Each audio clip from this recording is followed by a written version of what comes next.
Muy buenas tardes a todas las personas que se han conectado a esta tercera conferencia de aspectos básicos de teoría del delito. Estamos a punto de iniciar. Don Guillermo, buenas tardes. Buenas tardes, Álvaro. Igualmente, buenas tardes a todas las personas participantes. Voy a proceder a presentar a nuestro expositor del día de hoy, conferencia Aspectos Básicos de Teoría del Delito. Antijuricidad. Esta es la conferencia número 3 de una serie de 7 conferencias que tratan estos temas de aspectos básicos sobre la teoría del delito. Don Guillermo Arce Arias es a nivel laboral juez del Tribunal Penal de Heredia, juez del Tribunal de Apelación de Sentencia Penal de Guanacaste, es una experiencia previa, profesor de la Universidad de Costa Rica, sede en Guanacaste, en el programa de formación de jueces y juezas. Y además posee una maestría y especialidades en las áreas de derecho penal, derechos humanos y justicia constitucional. Actualmente es doctorando por la Universidad de la Escuela Libre de Derecho en proceso de finalización. Don Guillermo, es un placer que usted nos esté acompañando hoy en esta tercera conferencia. Informarles a todas las personas participantes que los espacios para consulta serán dejados al final, de manera que se va a dar prioridad a los comentarios de manera oral, levantando la mano, y una vez acabados estos, se escucharán los comentarios vía chat. Dicho esto, don Guillermo, muchas gracias por acompañarnos y adelante. Muchas gracias, don Álvaro. Agradecerle, saludarlo nuevamente a usted y a todos los que están participando pues, de esta actividad y agradecerle, por supuesto, a la Escuela Judicial que me ha hecho me ha dado el gusto de volver a participar con todos y todas ustedes en un diálogo que siempre es de interés, que siempre es necesario y que esperamos que sea de mucho provecho para todos y todas. Es un diálogo acerca de la teoría del delito, tal y como nos lo indicó don Álvaro. Ya hemos tenido la oportunidad de escuchar los elementos básicos de la acción penal y su desarrollo, y lo mismo ha sucedido con el tema de la tipicidad. Y esto, pues no en vano lleva este orden, ¿verdad? Correspondiendo el día de hoy el tema de la antijuricidad. Suele suceder, y no con pocas ocasiones, ¿verdad? Sino muy a menudo, estos temas de teoría del delito, muchos hacen referencia a los mismos de una manera, digamos, casi como una teoría que hay que conocer, que era necesaria conocer para obtener ciertas capacidades, pero que se torna un poco aburrida, se torna muchas veces sin mayor elementos interesantes, pero que, contrario a esas creencias que algunos y algunas sostienen, la teoría del delito es sumamente dinámica, sumamente práctica, es relevante, es importante.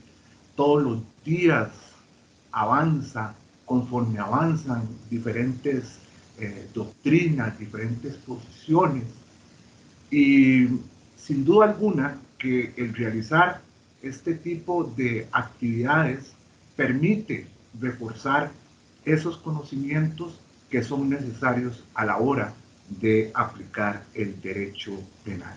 El derecho penal evidentemente no se agota con un análisis simplemente de los elementos objetivos de la tipicidad.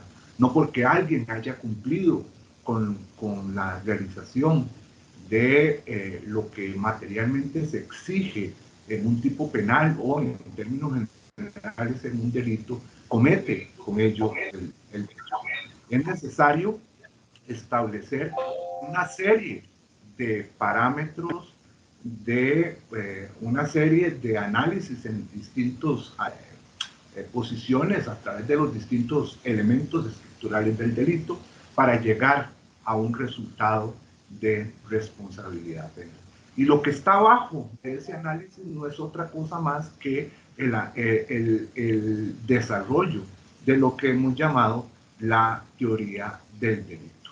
De ahí que sostengo nuevamente que este tipo de actividades resultan sumamente provechosas y beneficiosas para todos y todas. Siempre va a ser importante que estemos en una constante actualización de estos temas. Evidentemente, el tipo de actividad académica que está llevando a cabo la Escuela Judicial en estos momentos, pues trata no de un desarrollo profundo acerca de cada una de las estructuras que componen la teoría jurídico-penal, sino los elementos básicos, que es lo mínimo que deberíamos conocer en cada uno de estos elementos. Y bueno, hoy me corresponde a mí me han delegado la tarea de transmitir a todos y todas ustedes qué es lo básico que debiéramos conocer de la antijuricidad y lo que haremos básicamente a partir de un desarrollo primeramente teórico y después llegaremos, digamos, al elemento más práctico que nos permite la antijuricidad, como es su aplicación a los casos concretos a partir de lo que conocemos como las causas de justificación. Como hemos dicho, tal y como lo expresé previamente, analizar los elementos teóricos de los aspectos teóricos de los elementos estructurales del delito no es otra cosa más que darnos un paseo por el desarrollo dogmático del derecho penal. Es decir, vamos a analizar básicamente aquellos desarrollos dogmáticos que nos han permitido llegar a lo que hoy conocemos y a lo que hoy aplicamos y a lo que hoy enfrentamos desde el punto de vista de la antijuricidad. Y por eso es a partir de la dogmática penal, es decir, a partir de aquellos elementos que nos permiten otorgar un valor, realizar una valoración de los diferentes elementos, y voy a explicarles por qué. Y lo voy a explicar con una frase que siempre me ha llamado la atención de Jim Bernard, que él explica en uno de sus artículos, que se le pide que indique qué es la dogmática, y él desarrolla que la dogmática es una ciencia neutra. Lo mismo interpreta leyes progresivas que reaccionarias. De ahí que pueda convertirse en algo sumamente peligroso, porque puede ser que esté dispuesto, por así decirlo, el penalista, a todo lo que le echen. Es decir, si nosotros no dominamos los elementos dogmáticos del derecho penal, estamos dispuestos a aceptar cualquier cosa que nos digan. Estamos dispuestos a aplicar cualquier situación o ante cualquier situación lo que nos digan que debemos hacer. Pero la dogmática nos permite precisamente lo contrario. La dogmática posee tres funciones principales: describir y explicar, evidentemente, la porción del ordenamiento jurídico, nos permite sostener y realizar un análisis del ordenamiento, sistematizar y elaborar conceptos que nos van a permitir captar lo que el ordenamiento jurídico nos está diciendo, y evidentemente la dogmática nos propone criterios para facilitar la aplicación, la interpretación y la producción del ordenamiento jurídico. La teoría, el desarrollo de la teoría del delito está compuesta de una serie de elementos que podríamos decir que no están expresados en los tipos penales, en los textos legales ni en los tipos penales, ni se pueden deducir válidamente de estos, ¿verdad? Quien crea que conoce el derecho penal por realizar una lectura y aprenderse de memoria el Código Penal, pues evidentemente está equivocado, ¿verdad? Porque si no se conoce y no se comprende qué es lo que está en la base de estas creaciones, y si no se conoce las formas, principios y valores bajo los cuales debo llevar adecuadamente una interpretación, pues evidentemente estará trabajando desde una posición sin sustento, sin fundamentación, sin justificación alguna, ¿verdad? Por ejemplo, yo podría decirles, no hace falta una variación en la ley para ostentar una posición más, por así decirlo, más autoritaria o más garantista frente a la ley, ¿verdad que no?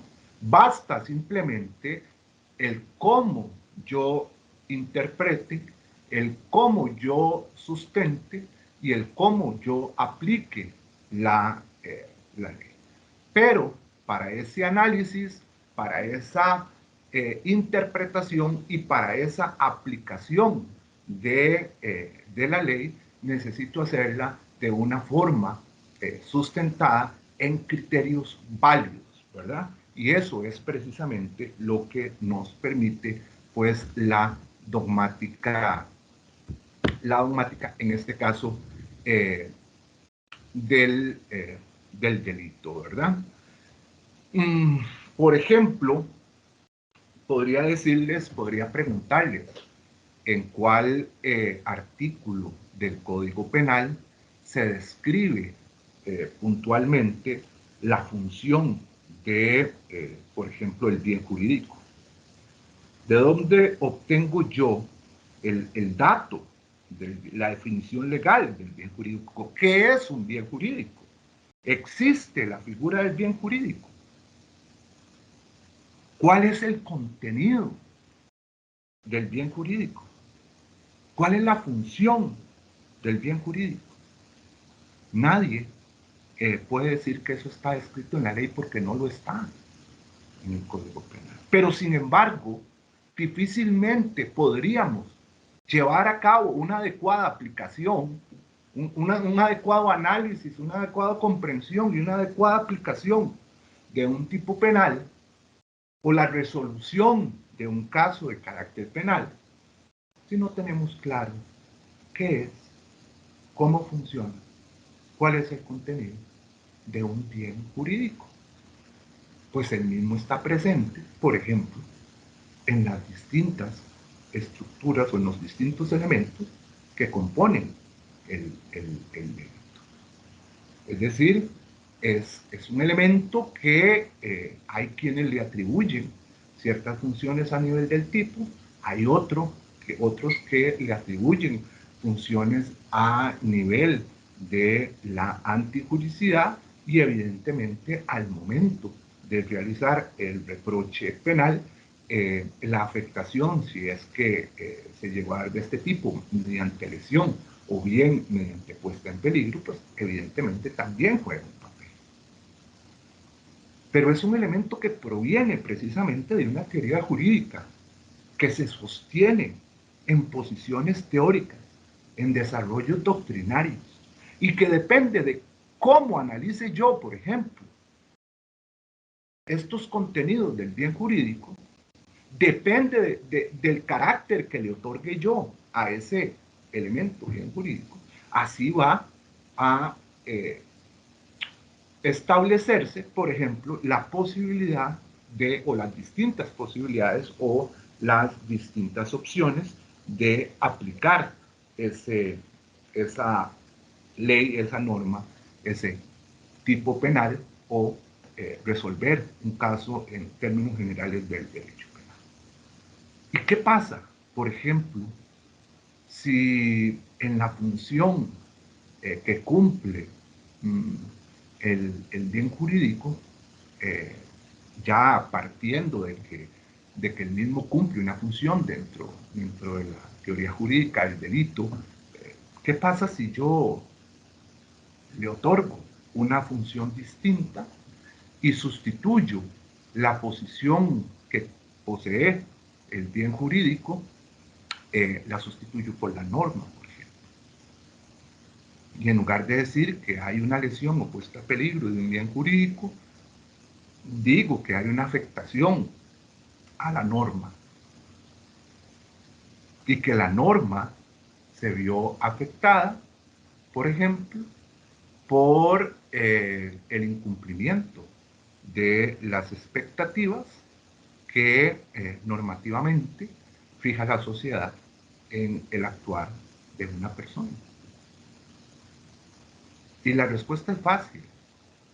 Cambia completamente digamos, el fundamento penal. Cambia la teoría jurídica. No cambia el tipo penal. Ahí seguirá descrito en el Código Penal.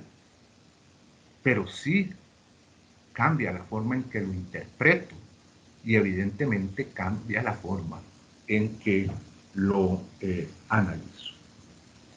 Entonces, efectivamente, manejar la dogmática es algo requerido, necesario, sobre todo cuando estamos frente a una sentencia, es decir, a la solución de un conflicto de carácter penal.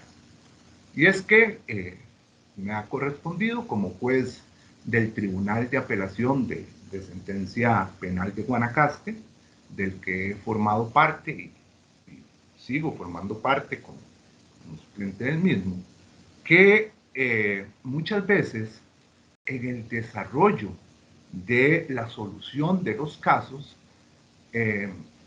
se evidencia un rechazo, un dejar de lado estos elementos esenciales que dan sustento a la forma en la que analiza penalmente la situación y en la forma en que resuelve penalmente la situación. Y por ejemplo, uno de los ejemplos que podemos dar al respecto y que suele ser muy normal, es algo muy normal, es que cuando se está realizando la fundamentación jurídica se dice que la antijuricidad se cumple únicamente ante la inexistencia de causas de justificación. Bueno, yo le podría decir que quien considere que la antijuricidad se compone únicamente de la valoración negativa acerca de la procedencia de una causa de justificación o de la inexistencia de una justificación del injusto, está acogiendo una visión particular, un desarrollo teórico particular, tan solo de una parte, que proviene tan solo de una parte de la doctrina, porque considera que la antijuricidad es estrictamente objetiva. Y la antijuricidad, al ser estrictamente objetiva, se compone únicamente de la antijuricidad de carácter formal. Y por lo tanto rechaza quien analiza de esa forma la antijuricidad, la posibilidad o más bien la otra gran área del desarrollo dogmático, teórico, jurídico y además doctrinario y jurisprudencial también, que considera que la antijuricidad no solo es formal, sino que también es material. Y que ahí en la materialidad hay un elemento adicional, cuál es la lesión o afectación efectiva o puesta en peligro efectiva del bien jurídico. Lo que pasa es que a veces consideramos de manera muy rápida, muy en automático, estos elementos de la teoría jurídico-penal y nos hace caer en esas digamos, en esas condiciones de poco sustento, de poca justificación de la existencia, al fin y al cabo, de la responsabilidad penal.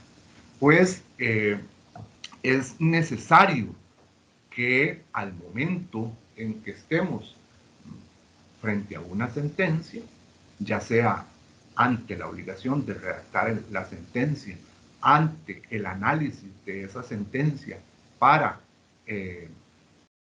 a partir de ese análisis, ejercer o no la impugnación de la misma, lo primero que tenemos que hacer es ver si hay realmente una ubicación dogmática en el instituto penal que se está desarrollando en la sentencia. Es decir, tal y como lo he dicho en este momento, si en una sentencia se desarrolla la antijuricidad a partir de un análisis de la antijuricidad formal, pero también de un análisis de la antijuricidad material, entonces estamos ubicando esa sentencia, la antijuricidad, el desarrollo de la antijuricidad en una posición dogmática que ha asumido en un instituto que dogmáticamente se ha desarrollado y que la persona redactora de la sentencia ha aceptado, ¿verdad? Y además la está aplicando. Hay que tener cuidado, porque muchas veces vemos también la utilización de institutos dogmáticos, análisis o interpretaciones dogmáticas que fueron superadas. Y por eso, si vamos a hacer uso de una posición de carácter dogmático, tenemos que saber históricamente dónde se ubica el desarrollo dogmático de ese instituto. ¿Cuáles son los principales representantes de ese movimiento o de esa teoría? Por ejemplo, y lo recuerdo claramente haber visto pues una sentencia en la que se usó en su fundamentación, por ejemplo, alguna doctrina de von List, ¿verdad? Que pertenece, pues, evidentemente a un movimiento clásico, al movimiento causalista del derecho penal, proviene de un momento histórico determinado, pero mucho de sus principios y del desarrollo de sus teorías, principalmente por sustentarse en elementos causalistas, pues han sido abordados a través de los tiempos de otra forma y se tienen consideraciones distintas, ¿verdad? Entonces, digamos, si vamos a utilizar algún tipo de autor, de doctrinario, vamos a citarlo, pues por lo menos tengamos el cuidado de saber ubicarlo en el desarrollo histórico y utilizar aquellos elementos pues que se mantienen, ¿verdad? Porque también de von List se mantienen muchos elementos hoy en día, pero también podríamos decir, no sé, de Carrara, de Garófalo, de otros penalistas que, digamos, de vieja data, por así decirlo, que, pues, que tienen consideraciones o un desarrollo teórico distinto basados en criterios, principios, valoraciones distintas, ¿no? Hay que conocer muy bien de la teoría que estamos aplicando, cuáles son los postulados, y considerar los enlaces de coherencia y los enlaces de congruencia. Vuelvo al ejemplo de la antijuricidad. Quien considere, por ejemplo, que la antijuricidad se compone de una antijuricidad formal y una antijuricidad material, estará en congruencia entonces con los criterios de disvalor o desvalor de la acción y desvalor del resultado en el injusto penal. Lo que no se puede es sustentar una posición en donde el resultado también sea disvalioso cuando únicamente estoy haciendo un análisis de la, por ejemplo, a nivel de acción únicamente, ¿verdad? Porque entonces ni es coherente ni es congruente y no se vale coger, digamos, de unos elementos dogmáticos para la acción y de otros para la tipicidad y otros distintos para la antijuricidad y finalmente unos muy distintos para la culpabilidad, porque entonces, tal y como si fuera una máquina, los piñones, los engranajes no calzan.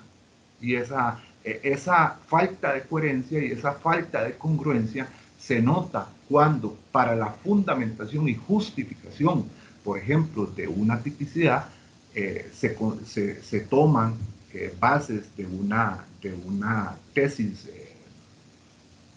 teórica y para la antijuricidad y culpabilidad de otra tesis teórica con la que no concuerdan, con la que no, digamos, no son congruentes, ¿verdad? No son coherentes las otras. Y por eso es que hay que entender que lo que nosotros llamamos teoría del delito es el producto de muchas teorías que son dinámicas y que puedo utilizarlas de diversas maneras para explicar y justificar una decisión, ¿verdad? Es decir, lo que nosotros conocemos en términos generales, por ejemplo, tipicidad, antijuridicidad, acción típica, antijurídica y culpable, pues puede corresponder a una visión o a una fotografía de algunas teorías entrelazadas, pero que si yo analizo, quito elementos, pues me dará un resultado evidentemente distinto. Vamos a entrar un poco en el tema de la antijuridicidad para mostrar este panorama, digamos, de desarrollo teórico que se ha gestado en este elemento de la teoría del delito, ¿verdad? La antijuridicidad se dice que es la contradicción entre la acción típica y el ordenamiento jurídico que requiere del cumplimiento de los elementos anteriores. ¿Cuáles son los elementos anteriores? Pues la relevancia de la acción, ¿verdad? Para aquellos que sostienen que la acción es estrictamente un concepto jurídico, pues lo analizan de una forma. Para quienes sostienen que la acción es un concepto extrajurídico, ¿verdad? Que es previo al análisis jurídico, pues lo harán de esa forma. Lo cierto del caso es que para llegar al análisis de antijuridicidad, previamente tuve que haber realizado un análisis acerca de la relevancia jurídica o la relevancia de la acción a nivel jurídico o extrajurídico y del cumplimiento de la tipicidad, ¿verdad? Bien, otro elemento importante es que la antijuridicidad no es un concepto estrictamente de carácter penal, ¿verdad? La antijuridicidad del ordenamiento jurídico en general, de todo el ordenamiento jurídico. Y ya ahorita vamos a ver el principio de unidad de la antijuridicidad. Y por supuesto que el derecho penal no crea la antijuricidad, sino que la función de selección que realiza el derecho penal de algunas situaciones que se tipifican como afectaciones graves a los bienes jurídicos son las que se someten al juicio de antijuricidad, ¿verdad? El derecho penal, mediante la selección de comportamientos, de conductas que crea a través de la tipicidad, pues lo somete a un juicio, y ese juicio precisamente es el juicio de la antijuricidad penal. Es importante que se considere también, que se tome en consideración que el juicio de antijuricidad que se hace sobre una conducta típica es de constatación negativa, es decir, es un juicio que lo que va a evidenciar es que haya antijuricidad, ¿verdad? Es decir, que no haya factores que excluyan la antijuricidad. Para que la acción típica sea antijurídica no tiene que haber ningún factor que elimine la antijuricidad, ¿verdad? Evidentemente, el hecho típico, la acción típica, va a provocar una sospecha, ¿verdad? Hay quienes conocen a esto como la función indiciaria de la tipicidad, pero vamos a ver más adelante que además de esa función indiciaria podría ser de otro tipo también, en donde el desarrollo pues doctrinario ha sido en ese sentido también abundante. Y bueno, el juicio de antijuricidad descansa también en la lesión o puesta en peligro de un bien jurídico, ¿verdad? Que lo veíamos, el valor del resultado producido por una acción desvalorada. Es la acción desvalorada jurídicamente, una acción disvaliosa que provoca un resultado también disvalioso. Si yo tengo un desvalor de la acción y un desvalor pues del resultado, lo que tengo es un juicio de antijuricidad. Por ejemplo, si yo tengo una acción que resulta disvaliosa, es decir, una acción típica, pero que el resultado no es antijurídico, no tengo un disvalor del resultado, ¿verdad? Y por lo tanto, la antijuricidad, pues, no se da. Y ese disvalor del resultado, pues ya lo vamos a ver, puede ser con ocasión de que no existan causas de justificación o bien de que se cumpla con los postulados de la antijuricidad material, ¿verdad? Porque también, pues si no se dan los componentes de la antijuricidad material, tampoco va a ser un resultado disvalioso.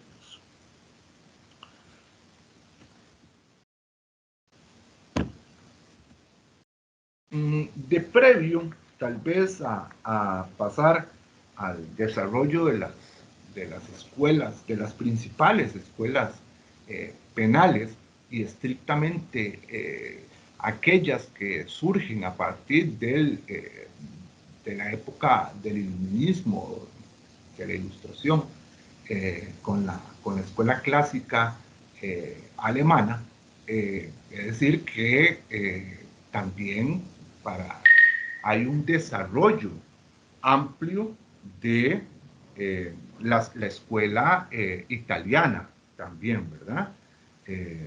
Recordemos que, por ejemplo, en la escuela italiana tenemos en esta época de la ilustración también a Beccaria, ¿verdad? Por ejemplo, ¿verdad? No solo como ejemplo. Pero bueno, les decía que hay algunos aspectos que me gustaría aclararlos, tal vez de previo, porque aquí me están mandando un mensaje que dice que aclare cuál es la diferencia entre la antijuricidad y el injusto penal. ¿Y por qué los confundo? Bueno, la antijuricidad, vamos a decirlo de una manera muy rápida, se distingue del injusto en que la antijuricidad es un juicio que se realiza de la acción típica. En cambio, el injusto penal es aquella acción que, además de típica, es antijurídica. Es decir, cuando hablo de injusto, hablo de un concepto que comprende la acción, la tipicidad y la antijuricidad. Cuando hablo de antijuricidad, estoy hablando, por así decirlo, del adjetivo que califica como contrario al ordenamiento jurídico a una acción que resultó típica, ¿verdad?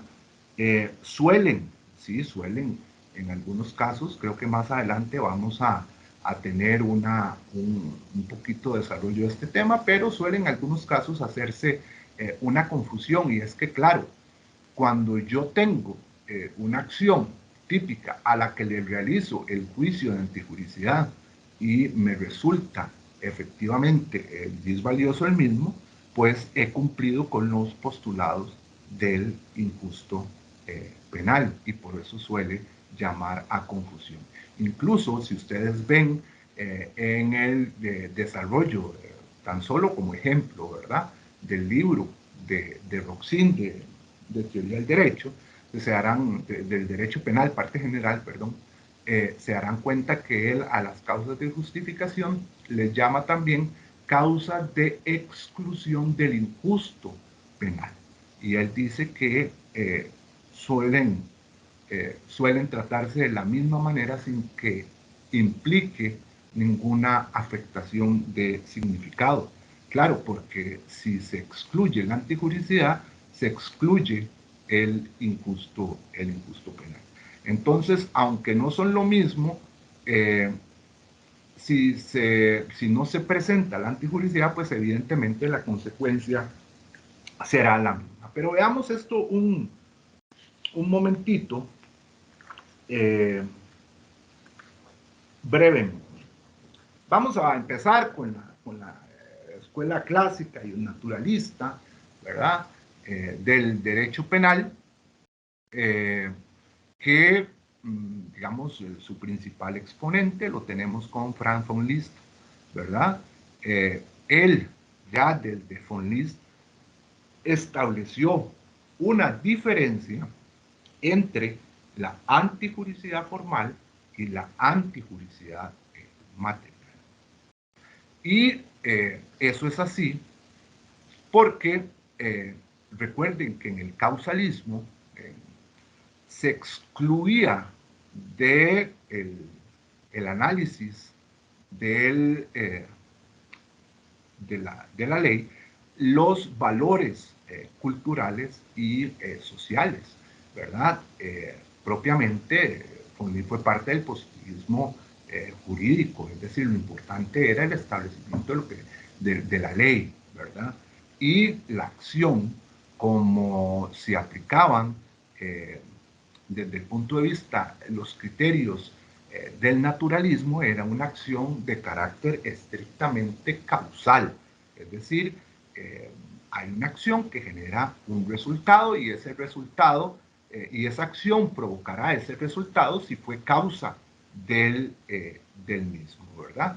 Pero entonces, si hay una acción que causa un resultado y ese resultado implica una modificación de las cosas, para que un acto sea antijurídico no se requiere entonces únicamente que afecte el ordenamiento jurídico, sino que sea contrario a lo que la sociedad tiene establecido. Es decir, no solo que sea contrario al ordenamiento, sino que genere una dañosidad social. Es decir, que esa modificación de cosas que realizaba la acción cuando lesionaba un bien jurídico, pues generara una verdadera afectación de carácter social.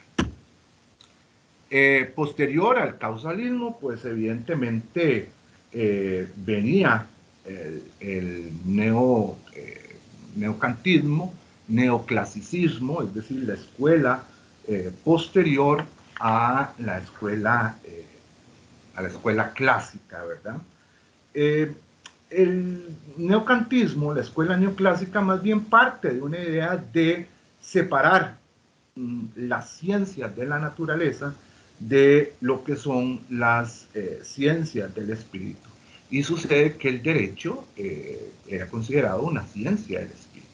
Entonces había que separar esas reglas que regían el causalismo natural de las reglas que regían para ellos la ciencia del derecho, ¿verdad?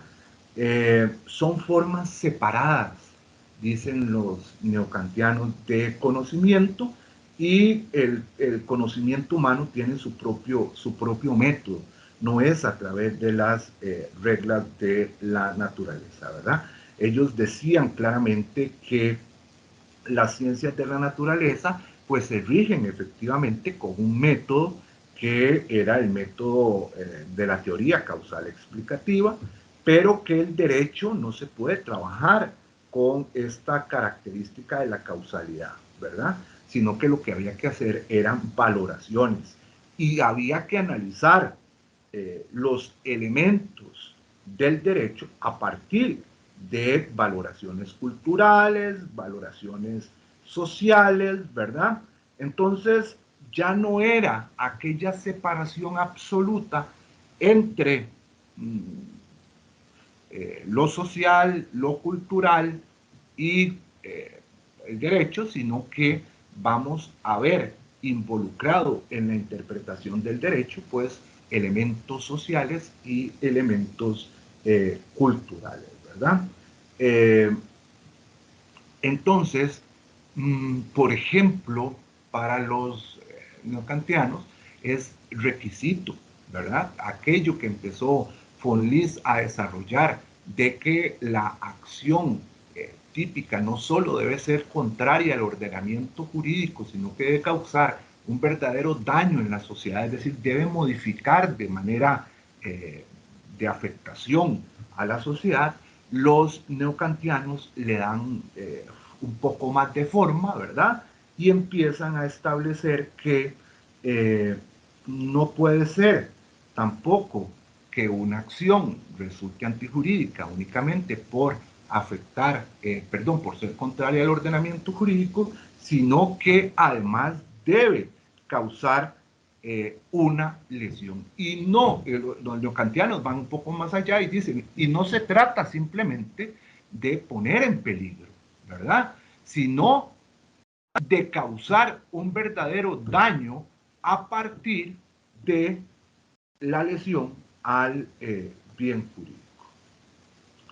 Y en ese sentido, pues empieza a darle un poco más de forma a lo que se conoce finalmente como antijuricidad de carácter formal y antijuricidad de carácter material. Para los para los causalistas, las únicas causas de justificación son aquellas que están en la ley. Pero como la ley no es lo único que debe, o no es la letra de la ley lo único que debe tomarse en cuenta a la hora de la interpretación, sino que también hay que tomar en consideración parámetros sociales, parámetros culturales. Las causas de justificación no son solo aquellas que la ley establece, como decían los causalistas, que las únicas causas de justificación eran aquellas que eran establecidas en la ley. No, para los neocantianos o para los neoclásicos hay causas de justificación que, en razón de esa apreciación más integral, más global, más allá de la letra de la ley, pues hay causas de justificación supralegales que se encuentran fuera de la ley. Y finalmente no, para terminar de dar forma a esto, la escuela finalista, ¿verdad?, cuyo, digamos, principal exponente fue Belzel, llega a fijar ya no solo entonces aquella acción que resultaba disvaliosa por modificar el entorno, por modificar, por generar un daño en la sociedad, por lesionar de manera efectiva un bien jurídico, sino que también dice, bueno, es que no se trata solo de un resultado que sea disvalioso, sino también de una acción que resulte disvaliosa. Entonces,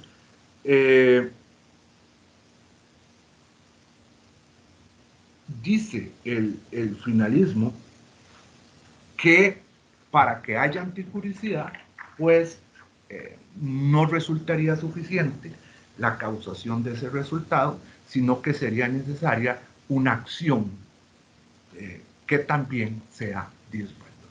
Por supuesto que esa acción pues contendrá todo el desarrollo de teórico de la escuela finalista. Es decir, estamos hablando de una acción que solo puede ser producto de una conducta humana y que esa conducta humana no puede ser considerada relevante desde el punto de vista penal si no es dirigida mediante la voluntad a un fin. Recuerde que el finalismo se trajo el dolo y la culpa de la culpabilidad y lo estableció a nivel de tipicidad, generando en la tipicidad penal no solo el cumplimiento de los elementos objetivos descritos en la ley, sino el llevar a cabo esos elementos mediante un comportamiento doloso o culposo, ¿verdad?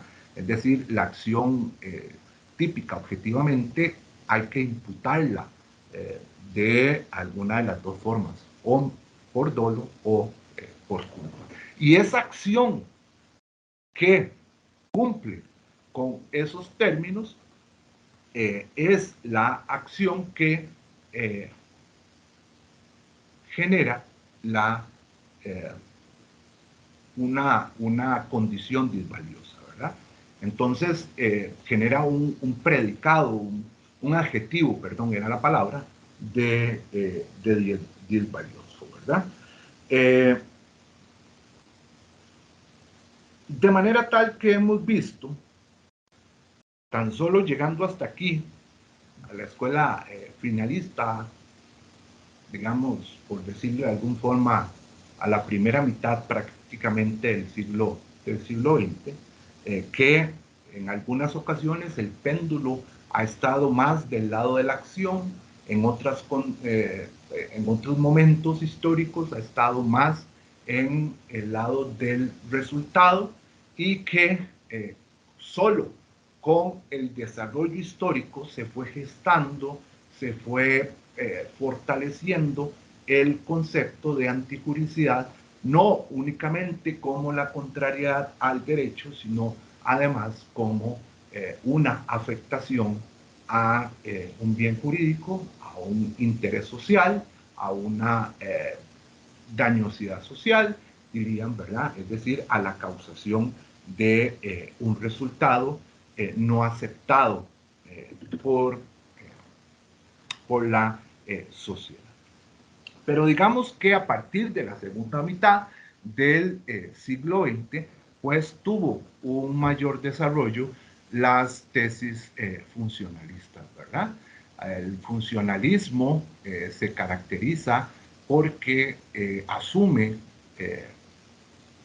digamos, la función de criterios o elementos o, como podríamos decir, ciencias ajenas al derecho penal en el análisis y en la función que cumplen, dándole una función dentro del derecho, dentro de la teoría del delito. Por ejemplo, tenemos el funcionalismo moderado, que es el funcionalismo de Roxin. Es una posición que se basa en utilizar, tomar la política criminal y otorgarle una función bajo la política criminal a las distintas estructuras de la teoría del delito. Y entonces, de esa forma, los criterios orientadores de la teoría del delito van a ser criterios políticos criminales, ¿verdad? Roxin habla de que la antifuricidad pues la vamos a encontrar cuando no haya evidentemente una causa que la excluya. Él la llama causas de exclusión del injusto y no hay ningún inconveniente en ello por lo que les había explicado. Acepta el funcionalismo moderado la existencia de una antijuricidad formal y una antijuricidad material, ¿verdad? Dice Roxin que una acción pues, va a ser formalmente antijurídica en la medida en que contraviene un mandato o una prohibición penal y que va a ser materialmente antijurídica por su parte cuando conlleve una lesión a un bien jurídico que resulte socialmente nocivo, ¿verdad?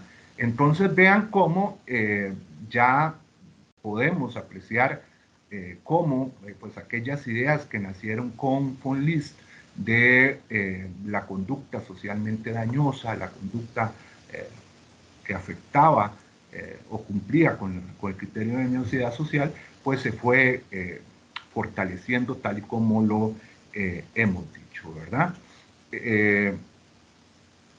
Por otra parte, vamos a nada más que sostener que Roxin pues, basa su tesis funcionalista pues, en mucho de los postulados de Hart, ¿verdad? En los postulados del desarrollo filosófico de Hart. El funcionalismo radical tiene su exponente en Jacobs, ¿verdad? Vean que los dos son funcionalistas, pues los dos consideran, por ejemplo, los postulados y el desarrollo de las tesis concernientes a la función del riesgo, ¿verdad? Del riesgo permitido y del riesgo no permitido dentro de la estructura delictiva. Los dos hacen usos del desarrollo de la imputación objetiva, pero la analizan dogmáticamente desde puntos distintos, ¿verdad? Para Jacobs, las causas de justificación son motivos bien fundados para ejecutar un comportamiento que es prohibido, ¿verdad? Es un comportamiento, dice él, socialmente anómalo, el comportamiento justificado, el que no resulta antijurídico, es un comportamiento socialmente no anómalo, lo que quiere decir que el comportamiento antijurídico sí lo es decir, resulta en una anomalía, ¿verdad? Y que aquel comportamiento que es justificado en este ámbito de la antijuricidad, ¿verdad? Es decir, que no resulta antijurídico, es porque es socialmente soportable en consideración a su contexto, ¿verdad? Si Roxin utiliza los criterios de la política criminal para interpretar los elementos estructurales y la teoría jurídica del derecho penal, Jacobs hace lo propio, pero con la sociología, ¿verdad? Es la sociología, los criterios sociológicos, la función que cumple frente a la sociedad, ¿verdad? La función que el derecho penal cumple para los criterios de acomodo social son los que van a tener relevancia. Evidentemente, Jacob se dice que se sostiene en los criterios pues, de la teoría de los sistemas de Niklas Luhmann y por otra parte también de los postulados que en algún momento también se le acreditaron a Hegel. Él dice, por ejemplo, que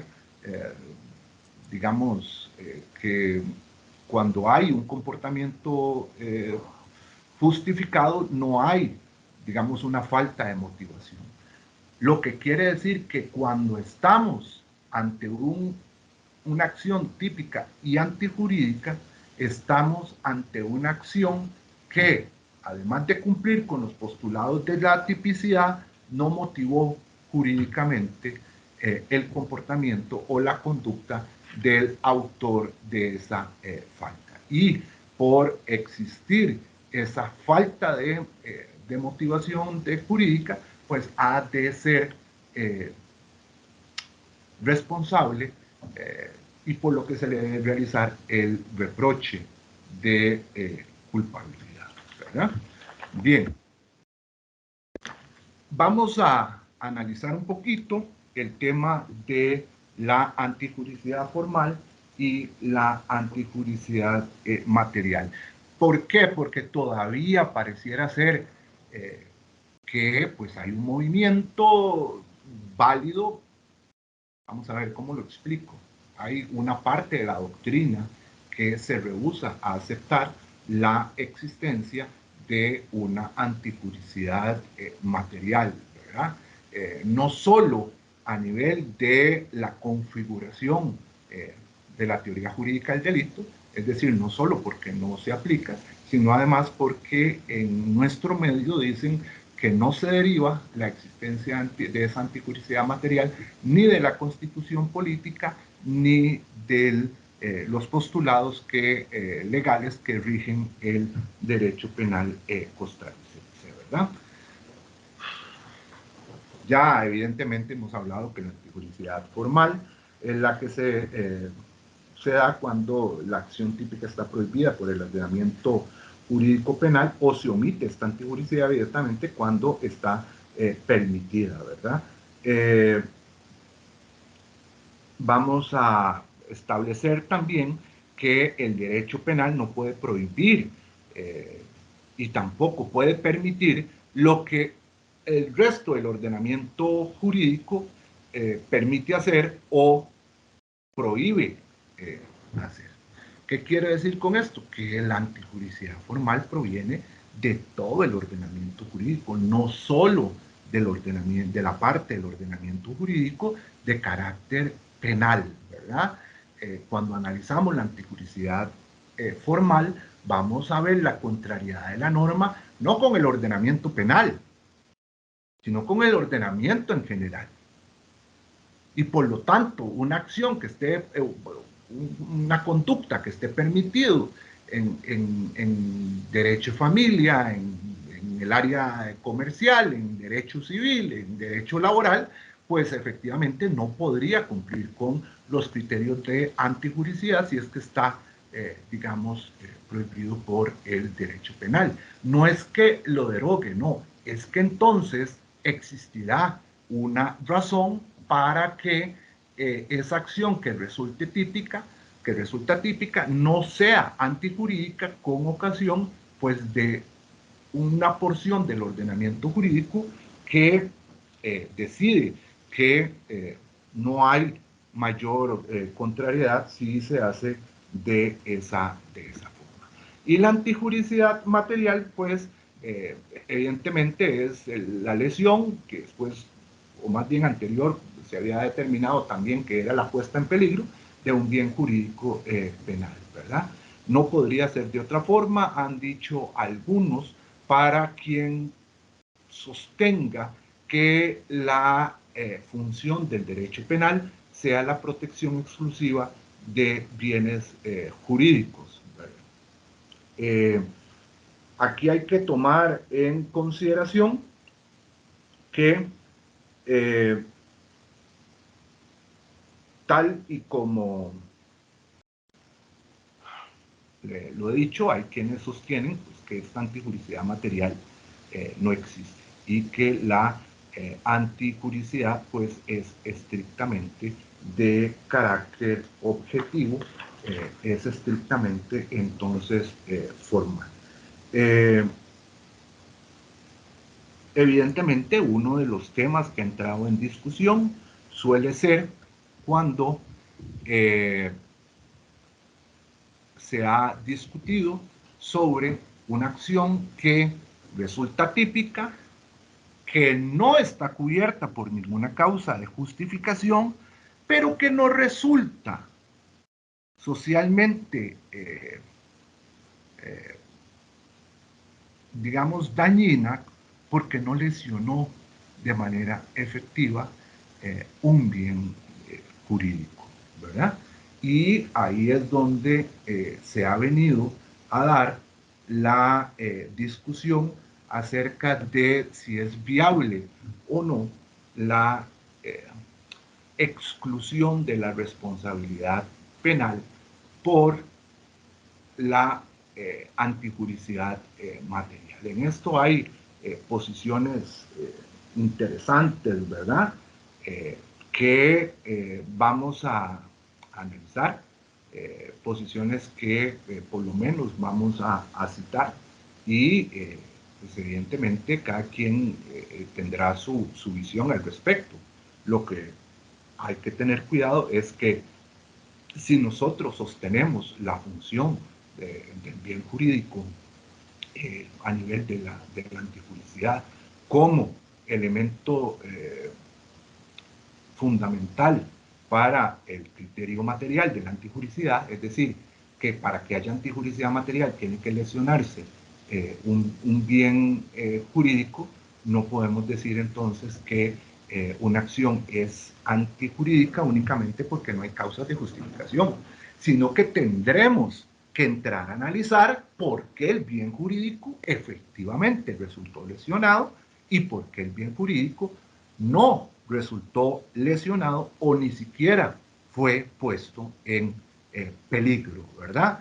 Ya evidentemente los temas de bagatela, los temas de si la falta de lesión al bien jurídico es un tema de antijuricidad material o es un tema de atipicidad, es decir, dónde analizo yo la ubicación de esa afectación al bien jurídico, bueno, va a depender de criterios teóricos que yo esté dispuesto a seguir, ¿verdad? Es decir, si yo me apego a una visión o a una teoría del tipo penal conglobante en donde la lesión al bien jurídico, en donde sí, la lesión al bien jurídico no solo es un criterio informador del legislador, sino que forma parte del tipo penal, pues evidentemente si no se lesiona, si no se afecta, si no se pone en peligro ese bien jurídico, pues voy a tener una causa de atipicidad.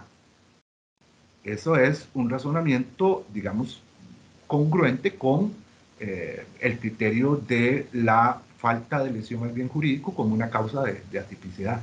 Pero si yo sostengo que la lesión al bien jurídico es un criterio que debo de analizar en la antijuricidad, pues entonces será en una parte puntual de esa antijuricidad. Y no puede ser en otro lado que no sea en la antijuricidad de material. Entonces me veré obligado a analizarlo de ahí y en establecer por qué resultó, digamos, lesionado o por qué resultó colocado en peligro, ¿verdad? Por ejemplo, en los delitos de resultado, cuando el resultado no se llega a dar, cuando el resultado no se llega a dar por causa ajena a la voluntad del autor del hecho, ¿verdad? Estamos ante una tentativa. Y eso quiere decir que los delitos de resultado admiten la tentativa. El hurto es un delito de resultado, por lo tanto admite una tentativa. ¿Qué es una tentativa de hurto? Es aquel que intentó apoderarse de un bien sin fuerza, sin violencia, sin fuerza sobre las cosas, violencia sin las personas, pero que no lo logró. Y entonces se viene a discutir, bueno, evidentemente cumple con los requisitos bueno, la acción irrelevante, cumple con los requisitos de tipicidad objetiva, era un bien ajeno, un bien mueble, completamente ajeno, que sin fuerza y sin violencia fue sustraído con la finalidad de apropiarse del mismo, pero no se logró consumar. Muy bien. Y desde el punto de vista de la antijuricidad material, ¿dónde está la lesión a ese bien jurídico y cómo analizo yo que efectivamente al menos fue puesto en peligro para aquellos delitos que se bastan con esa puesta en peligro, ¿verdad? Esta, digamos, es la discusión que ha guiado más que todo el tema de la antijuricidad material, ¿verdad? Si se aplica, si no se aplica, si hay causas que siendo de bagatela se excluyen, si la exclusión de los asuntos de bagatela en nuestro medio fue otorgado al área procesal penal mediante los criterios de oportunidad o encuentra un sustento en la conformación o en la estructura jurídica, en los elementos estructurales del delito. Pero bueno, es importante que tomemos en consideración que si vamos a admitir la antijuricidad material como elemento de la antijuricidad, y cuya demostración además es requisito para que se configure la antijuricidad, vamos a entender que cumple digamos, una triple función o cumple una función en varias áreas. Permite realizar graduaciones del injusto, ¿verdad? Recuerden que si yo me sostengo en que una acción es antijurídica únicamente desde el punto de vista formal, yo no puedo graduar la antijuricidad. La antijuricidad no se puede graduar. Es decir, no puedo decir es más o menos antijurídico el acto, ¿verdad? O es antijurídico un poquito, pero no mucho. No. Lo que me permite a mí graduar el injusto es precisamente la antijuricidad material, ¿verdad? No es lo mismo hurtar 10 colones desde el punto de vista de la antijuricidad material, de la afectación a ese bien jurídico, que hurtar 100, ¿verdad? Desde la antijuricidad formal yo no puedo realizar esa graduabilidad. Desde la antijuricidad material sí. Y puedo decir, por ejemplo, que un hurto de 5 colones no cumple con los criterios de antijuricidad material porque no puso en una afectación o en una lesión efectiva el bien jurídico. Pero puedo decir que 100 colones sí afectó el bien jurídico y que entonces se cumple con la antijuricidad material. ¿Entienden? Lo segundo es que pues, la antijuricidad material permite obtener criterios para la interpretación del tipo penal y algunos criterios de carácter dogmático, ¿verdad? Y eso es así porque, por ejemplo, el caso que acabamos de ver resuelve casos en donde si bien las acciones cumplen con la tipicidad y no hay una causa de justificación, puede que no resulten antijurídicas materialmente por ser adecuaciones sociales, ¿verdad? Bueno, digamos, se ha utilizado aquí en Costa Rica ejemplos como los de darles el dinerito que se le da a quienes laboran recolectando la basura, ¿verdad? Para las municipalidades. Por ejemplo, en el caso de las municipalidades. Bueno, son funcionarios públicos que no deberían recibir ese tipo de dinero. Son aportes voluntarios que, digamos, las personas de las viviendas les dan en el mes de diciembre, ¿verdad? Y ya incluso se ha vuelto una costumbre que el aguinaldito navideño para los recolectores de basura, y qué sé yo, en unos lados más que otros. Con la incorporación de empresas que se dedican a la recolección de basura, pues esto ha ido cambiando, ¿verdad?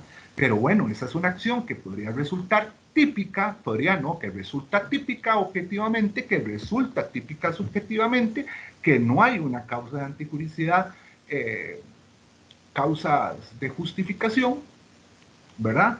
Que la ampare, pero que no resulta, digamos, con criterios de afectación efectiva desde el punto de vista de la adecuación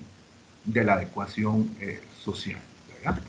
Y, por ejemplo, también en los casos donde una persona tiene un error sobre la antijuricidad, es decir, un error de prohibición, podría tener el error de prohibición no solo en considerar que su acción no está prohibida o es permitida por el ordenamiento jurídico, o bien podría tenerlo sobre la antijuricidad material, y eso también permitiría, digamos, una función orientadora de la antijuricidad material.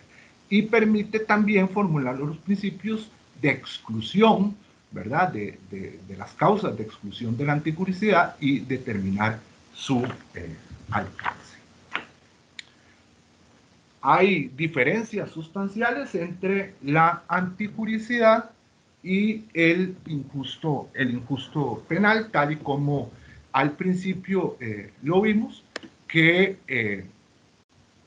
pues el injusto es la suma de la acción típica y antijurídica, mientras que la antijuricidad por sí sola es un juicio de valor que se realiza sobre la valoración que se realiza de la acción típica para determinar si es conforme o no al ordenamiento jurídico, ¿verdad? Es importante establecer que hay relaciones cercanas entre la tipicidad y la antijuricidad, entre el tipo y la antijuricidad. Y esas relaciones, pues, han sido establecidas a partir, por decirlo así, de tres elementos puntuales, ¿verdad? Hay quienes sostienen que el tipo es la ratio cognoscendi de la antijuricidad, ¿verdad? Es decir, que para conocer la antijuricidad tenemos que, la tipicidad permite establecer la antijuricidad. Lo que quiere decir que si conocer el tipo penal nos permite conocer la antijuricidad, es porque la antijuricidad forma parte del tipo penal. Si yo no necesito ningún otro ejercicio más que analizar el tipo penal para determinar que hay antijuricidad, es porque el análisis o la valoración de antijuricidad está a nivel del tipo penal. Y cuando decimos que en el tipo penal realizamos ese análisis de antijuricidad, es porque entonces en el tipo es el lugar donde voy a analizar si se dan o no las causas que excluyen la antijuricidad. Por lo tanto, las causas que excluyen la antijuricidad formarían parte del tipo penal. Y esto ni más ni menos que es la posición de la teoría de los elementos negativos del tipo penal, que es una teoría que, si bien es cierto, no es dominante, que la sigue una minoría. Lo cierto del caso es que es una minoría que aún se mantiene vigente, no solo en Alemania, sino que también en España, y también vamos a encontrar que muchas veces en nuestra jurisprudencia patria se ha hecho uso en el pasado, no sé si actualmente, pero sí en algunos fallos, digamos, del 2005 hacia atrás, se hacía uso de esta teoría de los elementos negativos del tipo penal, eso sí, sin citar que se estaba haciendo uso de ella, porque lo importante eran las consecuencias que a nivel de tipo iba a generar. Quien tuviera quien tuviera una causa o estuviera frente a una causa de exclusión, de una causa de justificación y actuara con un error sobre ello, pues la única forma de que generara responsabilidad sería mediante la figura del error de tipo eh, eh, vencible, ¿verdad? Que existiera el tipo culposo que lo amparara. Y como eso se da en pocas ocasiones, pues era un criterio que permitía generar, digamos, excluir la responsabilidad penal. Es decir, si utilizaban cuáles eran los efectos de esa teoría negativa de los elementos negativos del tipo, sin decirlo, ¿verdad? Pero permitía aplicar esas consideraciones a quienes, por ejemplo, creían que estaban actuando amparados en una causa de justificación y no era así. Pero bueno, esa tesis de la ratio cognoscendi proviene precisamente de que si conozco el tipo, conozco ya la antijuricidad, es porque la antijuricidad forma parte del tipo y entonces hay un tipo positivo, que es la tipicidad objetiva más la tipicidad subjetiva, y hay un tipo negativo, que es las causas de justificación a nivel de la tipicidad. Hay otros que establecen que la tipicidad no es una, digamos, no es otra cosa más que un indicio de, perdón, que el tipo no es más que un indicio de antijuricidad, es decir, que me permite sospechar que la acción que resulta típica posiblemente podría ser también antijurídica, y hay otros que dicen que no estamos frente a una ratio cognoscendi del tipo, ni a una función indicia del tipo, sino que estamos frente a una ratio escendi, es decir, un medio a través del cual yo puedo conocer la antijuricidad. La diferencia entre la función indiciaria de el tipo penal respecto a la antijuricidad y la función esencial del tipo penal ante la antijuricidad es de únicamente una situación de grado. La antijuricidad me permite establecer, dar, materializar es la palabra adecuada, el principio de unidad del ordenamiento jurídico. La antijuricidad es donde se cumple la función unificadora, ¿verdad? Estableciendo que un comportamiento, una conducta puede ser típica, pero para resultar contraria al ordenamiento jurídico debe ser del ordenamiento jurídico en general. Eso quiere decir que ese comportamiento que ha resultado típico debe realizarse un análisis de que no tenga la persona que lo ha cometido un permiso proveniente de cualquier otro sector del ordenamiento jurídico que no sea penal para haber afectado o lesionado al bien jurídico o haber actuado de la forma en que lo hace. Tal y como vimos, el derecho penal no puede castigar otros sectores que el ordenamiento jurídico lo autoriza, ¿verdad? Y bueno, ya hemos llegado a propiamente a las causas de justificación que llaman un poco más digamos, la atención por ser ese ámbito en donde más se lleva la aplicación y el análisis de la antijuricidad.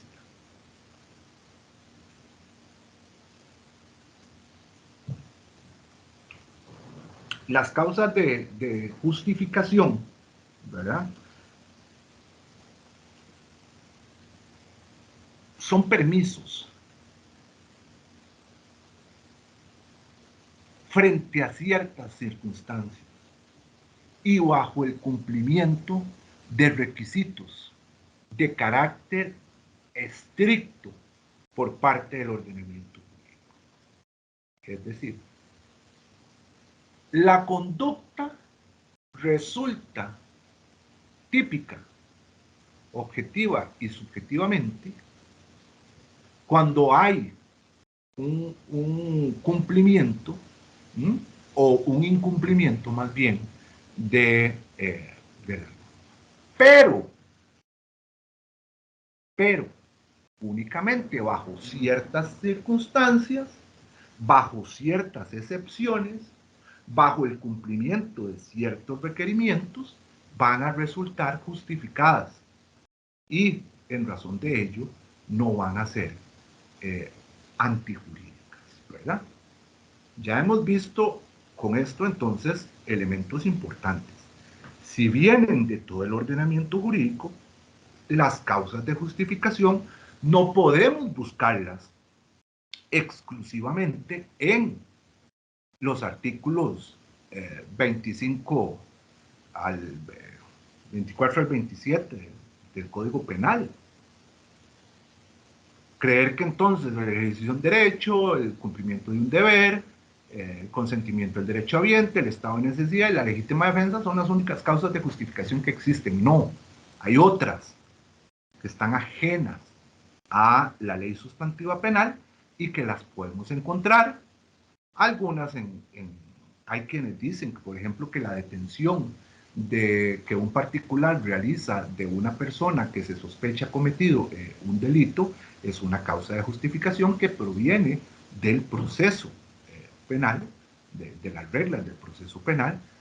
Hay quienes dicen que de todas maneras está contenida en el ejercicio de un derecho porque es un derecho que tiene la persona de poder realizar ese comportamiento. Bueno, se diga de una forma, se considere penal o extrapenal por ser procesal o estar contemplada fuera del Código Penal, lo cierto del caso es que tiene efectos justificantes frente a aquella acción típica, ¿verdad? También pueden venir de la ley de familia, de la ley laboral, de la ley comercial, de la ley civil, etcétera, etcétera, etcétera. ¿Cuáles son las principales características? Bueno, provienen de todo el ordenamiento jurídico, son una autorización, los efectos alcanzan no solo al autor, sino también a los partícipes, es decir, al instigador y el cómplice, excluyen la antijuridicidad y por lo tanto también excluyen el injusto.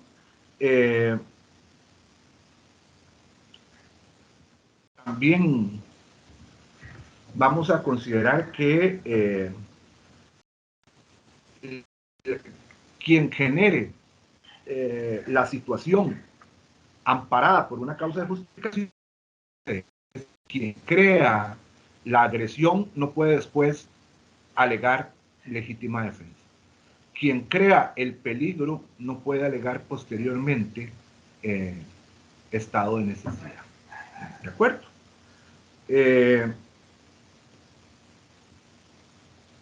Hay quienes dicen, como les digo, que todas las causas de justificación tienen un común denominador que es el ejercicio legítimo de un derecho. Para otros no es así.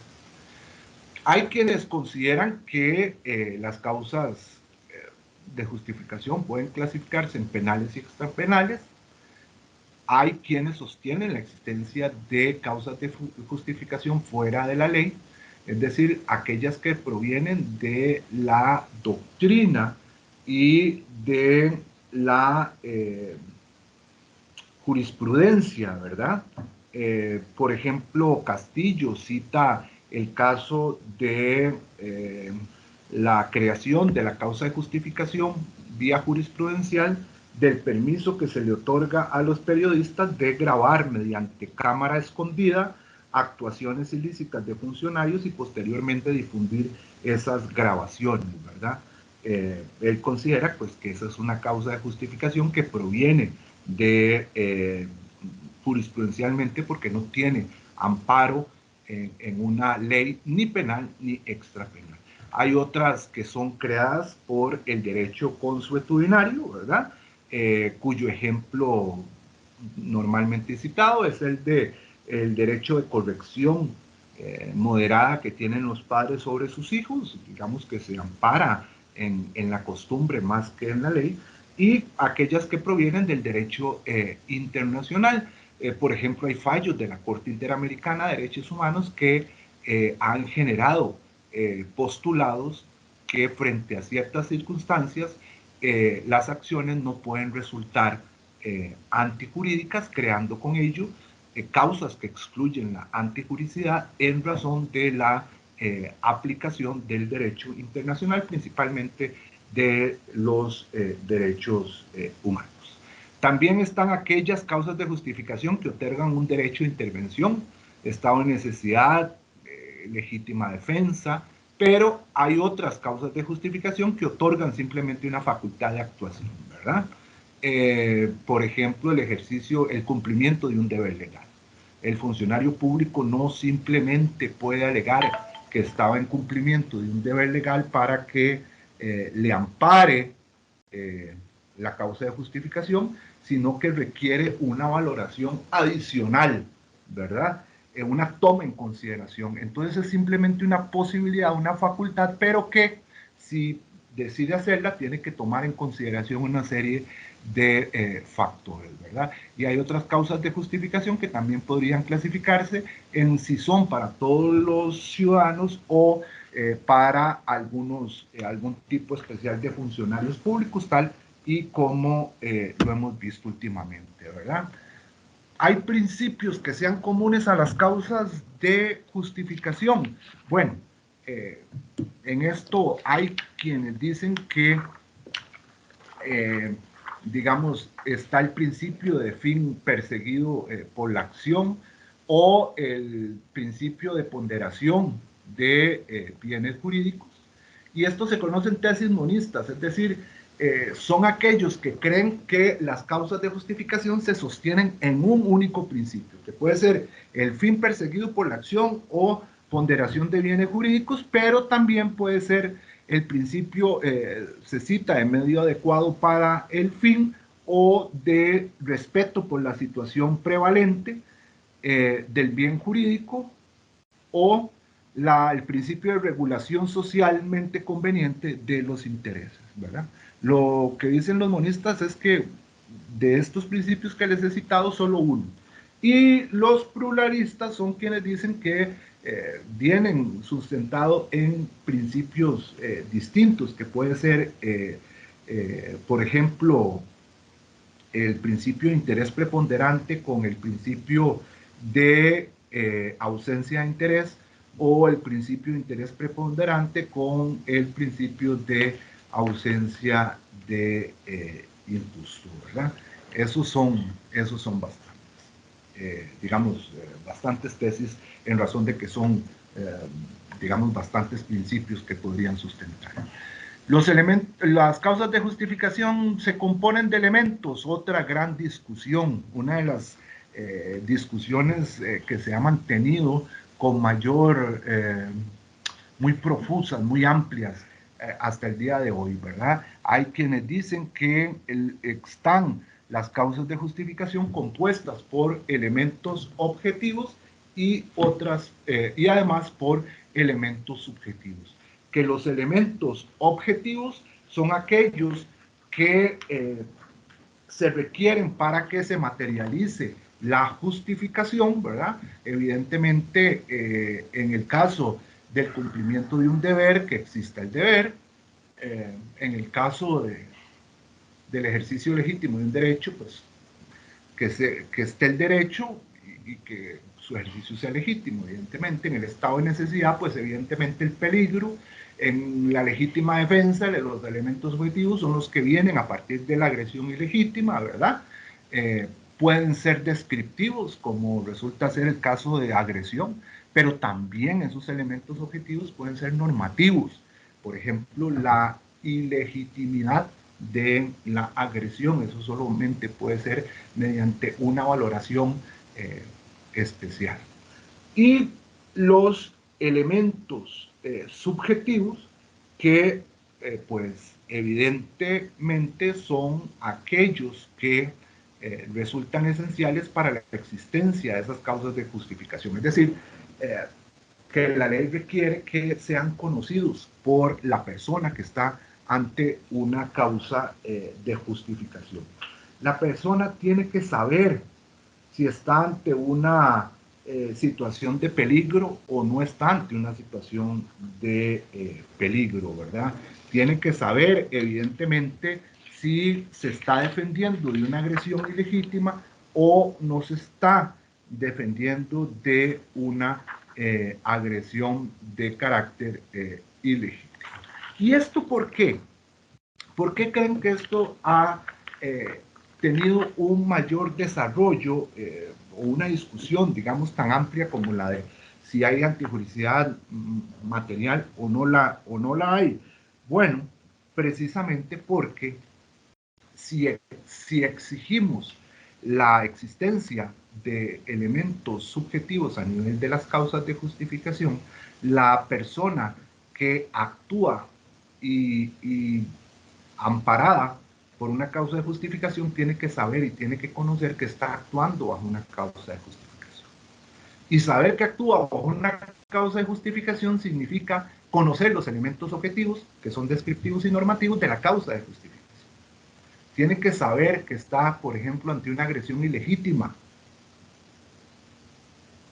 para poder emplear, para que surja la necesidad de emplear un medio razonable para su defensa. Pero ¿qué pasa si la persona no sabe, no tiene conocimiento que está ante una causa de justificación y aún así actúa, ¿verdad? Por ejemplo, el típico ejemplo, un sujeto que está en un bar y dice, voy a matar al enemigo, que lo tiene de espaldas. Saca el arma y al darse vuelta dispara, pero no sabía, desconocía que su enemigo en ese momento lo estaba apuntando y que estaba a punto de matar. Es decir, que lo que le permitió seguir viviendo fue precisamente haber disparado o haber pretendido acabar con la vida de su enemigo. No porque se estuviera defendiendo de él, de la agresión ilegítima, porque no conocía de hecho. Entonces, si yo decido que voy a ir a quebrar, por ejemplo, la vidriera de una tienda en la avenida central simplemente para hacer un daño, quiebro la vidriera de una tienda en la avenida central, pero sucede que adentro de esa vidriera, adentro de la tienda, perdón, se estaba saliendo un gas y el romper el vidrio fue la forma que permitió a las personas que estaban dentro de la tienda salir con vida. ¿Cómo ha de actuar el ordenamiento jurídico frente a este tipo de acciones? Acciones que subjetivamente van destinadas a causar una afectación al bien jurídico porque quiero afectarlo, pero que el resultado no es disvalioso porque se cumplió con los elementos objetivos de las causas de justificación. Bueno, aquí hay varios factores. Hay quienes dicen que al ser las causas de justificación, digamos, únicamente compuestas por elementos formales, no importa si la persona sabía o no sabía que su enemigo le estaba disparando con el arma y que lo iba a matar. Lo importante es que los elementos objetivos se dieron, que son los que están descritos en la ley, sin importar si la persona desconocía. Hay otros que consideran que ninguna actuación para ser permitida por la ley puede desarrollarse sin que la voluntad vaya dirigida por esa autorización. Nadie puede ampararse en una causa de justificación, en una causa de autorización de su conducta si no sabe que está dirigiendo su acción hacia esa autorización. Es decir, hay quienes consideran que si el elemento subjetivo no se da, la causa de justificación no se da.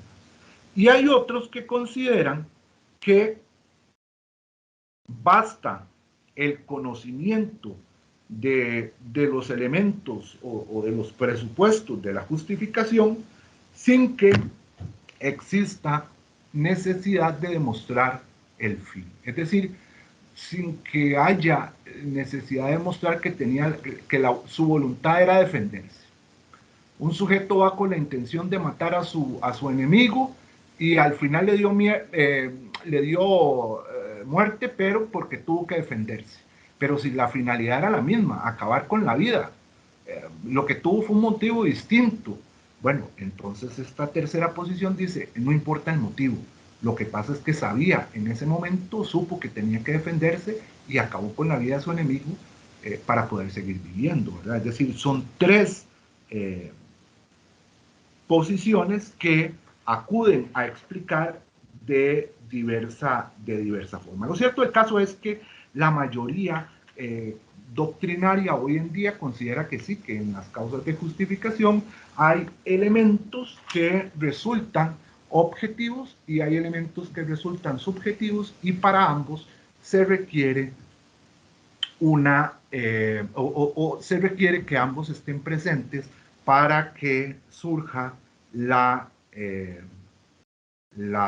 antijuricidad. Bien.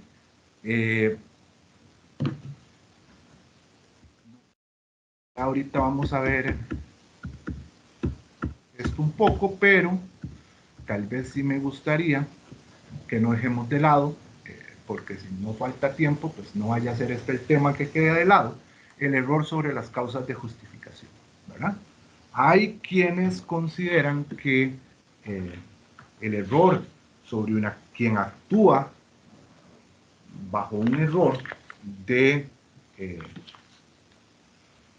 prohibición, porque actuó considerando que estaba amparado en una causa de justificación y no lo estaba, pues hay quienes consideran que eso puede excluir en algunos casos la culpabilidad. Hay otros que consideran que lo que se excluye es la tipicidad. Rápidamente vamos a entender, por ejemplo, que eso va a establecerse a partir de algunos criterios como los que cito de inmediato. El error de prohibición evidentemente puede ser directo o indirecto. Va a ser directo cuando la persona considere que su actuación no está prohibida, cuando considere que está permitida o cuando considere que no está sometida a pena.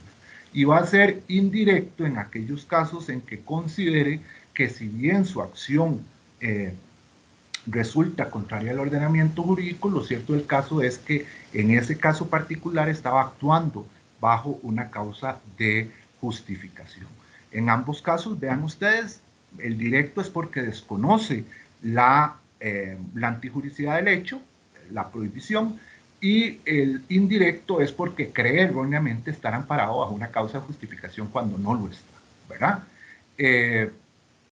También cuando considere que la causa de justificación va más allá de lo que establece la ley. Aquí se ha dicho que nuestro legislador, de conformidad con el artículo 34, estableció que al error sobre las causas de justificación se le da un tratamiento de manera análoga que el error de tipo, según el segundo párrafo del artículo 34, y por lo tanto, si el error es invencible, excluye la tipicidad. Si el error es vencible, únicamente podríamos achacarle una imputación subjetiva de carácter culposo, ¿verdad? Y si no, pues evidentemente no podría surgir el tipo penal. Pero eso va a depender de algunas teorías, ¿verdad? Las teorías del dolo, que entre ellas está la de los elementos negativos del tipo, ¿verdad? Que dice que ya la habíamos oído, que las causas de justificación son elementos negativos del tipo penal, que si se cumple, si se cumple con una causa de justificación, no elimina evidentemente la antijuricidad, sino que elimina la tipicidad. Principalmente las teorías del dolo giran con ocasión de establecer esa afectación a nivel típica del conocimiento de la causa de justificación o el conocimiento de la prohibición. Es decir, el error de prohibición va a tener una vía en este sentido. En cuanto a las teorías de la culpabilidad, tenemos varias, ¿verdad? La teoría restringida de la culpabilidad, la teoría de la culpabilidad que remite a las consecuencias, la teoría de la culpabilidad dependiente, la teoría de la culpabilidad independiente, la teoría estricta de la culpabilidad, pero normalmente se manejan dos, la teoría estricta de la culpabilidad y la teoría restringida o limitada de la culpabilidad. En este caso, pues la teoría restringida de la culpabilidad nos dice que si el error se da sobre los elementos objetivos de la causa de justificación, estamos frente a un error de tipo, es decir, se le aplican las consecuencias del error de tipo, pero si es sobre los elementos subjetivos, pues nos encontramos frente a un error de prohibición. La teoría estricta de la culpabilidad nos dice que el error sobre las causas de justificación, pues es un error de prohibición y bajo esa forma habría que tratarla, ¿verdad? Es decir, lo restringe al ámbito de la culpabilidad. Ustedes me dirán, bueno, y en Costa Rica, ¿cuál es la que más se aplica? Bueno, sin duda alguna, hemos visto un mayor desarrollo a nivel de la teoría restringida de la culpabilidad en el tanto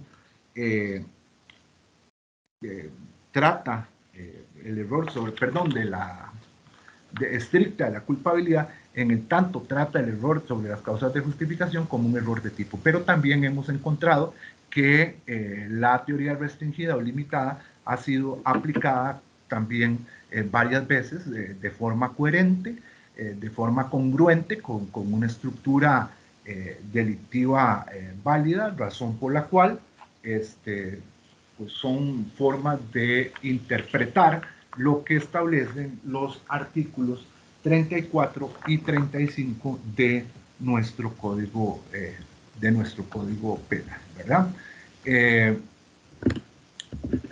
¿Cuáles son algunas causas o algunos casos que suelen llamar la atención en materia de antijuricidad? Bueno, estos son tan solo algunos de los casos prácticos a la hora de aplicar causas de justificación o a la hora de hacer análisis de antijuricidad que surgen, ¿verdad? Por ejemplo, en la legítima defensa en que la agresión recae sobre un tercero ajeno, ¿verdad? Es decir, por ejemplo, un sujeto pretende defenderse de una agresión ilegítima que está sufriendo a cargo de una persona A, y al defenderse sucede que en lugar de defenderse A, se le causa una agresión a B, a otra persona que no tenía nada que ver, pero que fue la que recibió esa agresión defensiva, por así decirlo, ¿verdad? Y entonces, ¿qué pasa cuando hay un error de estos casos? Ya no digamos, en la configuración del permiso, ¿verdad? En la configuración de la antijuricidad, sino en la acción finalmente en la que se da un error sobre la persona en la que debe caer o recaer la defensa, ¿verdad? Es decir, es como un error en la persona al momento de la defensa, y hay quienes configuran que, o hay quienes consideran, perdón, que en casos como estos no se llega a configurar precisamente la antijuricidad, y que esta situación hay que analizarla como un error de tipo, estableciendo si pudo ser vencible o invencible, y de resultar vencible si hay alguna situación que ampare la acción culposa de lesiones o la agresión o la muerte, ¿verdad? Está el otro caso que también se ha dado, se ha presentado, la legítima defensa e intervención de un tercero, pero a favor del agresor por error. Es decir, hay un sujeto, por decir algo, que saca un arma y pretende, qué sé yo, asaltar a otra persona. La otra persona empieza a defenderse, empieza a defender no solo su vida, sino además sus bienes, y hay un tercero que va pasando por la calle y que ve cómo un sujeto está golpeando al otro, interviene, y en lugar de actuar en favor de quien se está defendiendo, actúa en favor de quien pretendía asaltar a la víctima, ¿verdad?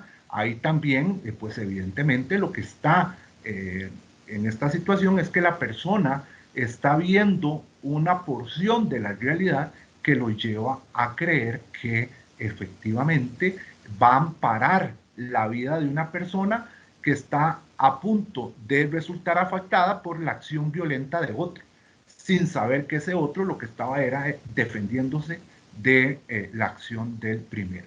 Estos casos también han sido resueltos por la vía del error de tipo. Un exceso en la defensa por reiteración de golpes. Recuerde que el exceso en la defensa es un tipo de una forma de error, ¿verdad? Y muchas veces se determina o se hace pensar que la reiteración de golpes constituye un exceso en la defensa, y no siempre. La reiteración de golpes puede quedar dentro del ámbito de justificación de la legítima defensa o incluso de un estado de necesidad, no en razón de que se tenga un error sobre hasta dónde es necesario llegar, sino porque, digamos, la misma alteración lleva a que se dé esa reiteración de golpes, y bueno, se ha decidido mantener en algunos casos el ámbito de la justificación. Los casos de exceso en la defensa por miedo o pánico, ¿verdad? También hay que analizarlos desde el punto de vista de hasta dónde llega el ámbito de cobertura de la causa de justificación, especialmente a partir de la necesidad razonable de la defensa y del medio empleado, si es que va por ahí. El otro tema que ha llamado poderosamente la atención en algunos casos es cuando hay varias causas de justificación, ¿verdad? Sucede que actúa bajo un estado de necesidad, pero al mismo tiempo bajo una legítima defensa, o un cumplimiento de un deber y una legítima defensa, ¿verdad?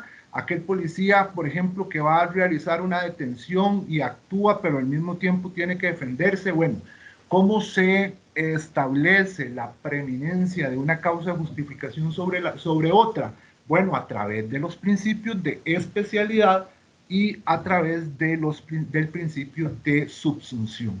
Si no es por especialidad, entonces es por subsunción, pero alguna de las dos es la que hay que aplicar definitivamente sin que resulte viable aplicar las dos. Una es la que ha de solucionarse, o con una de ellas es la que habrá que solucionar el caso, y finalmente la ubicación del error sobre elementos de las causas de justificación, que suele generar algunos conflictos, ¿verdad? Es decir, lo aplico como un error de prohibición o lo aplico como un error de tipo. Yo no les puedo decir, digamos, esto no es una sesión de adoctrinamiento. Ustedes son los que tienen que determinar a partir del análisis cuál es la forma correcta, viable, legítima y que cumple y además es coherente con el análisis técnico, con el análisis teórico-jurídico que están realizando del caso, ¿verdad? Estos son principalmente los aspectos, son los elementos que más han llamado pues poderosamente la atención. No tenía, digamos, mayor sentido, creí yo, llegar a decirles cuál es cada una de las causas de justificación que están en el Código Penal. Tal vez debía haberlo hecho con la legítima defensa y exceso en la defensa y su separación con el estado de necesidad, pero bueno, esperemos que haya alguna otra oportunidad para desarrollar ese tema, porque yo creo que con el de ahorita, con lo que hemos dicho hasta ahorita, pues ya hemos cumplido con el tiempo. Yo les agradezco la atención que han brindado, les agradezco que hayan participado